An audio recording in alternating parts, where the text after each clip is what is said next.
Bueno, y ayer fue presentado el programa Play 60, este programa precisamente impulsado por la NFL a propósito de que ahorita está todo esto, a todo lo que da en la Ciudad de México, y se trata de activar físicamente a los niños de la capital del país.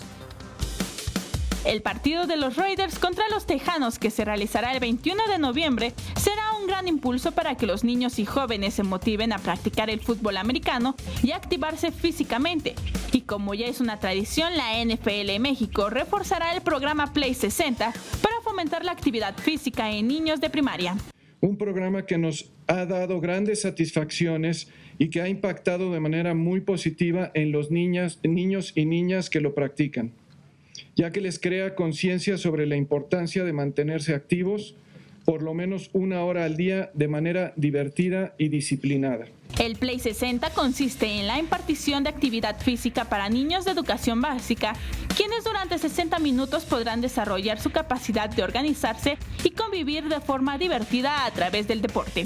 A este programa se suman jugadores y exjugadores NFL como Anthony Muñoz, quien manifestó un gran apoyo a este programa y aprovechó para hablar del regreso de la NFL a nuestro país.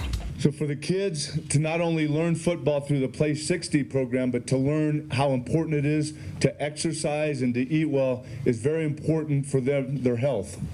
Va a ser una experiencia muy buena para los fans here en México.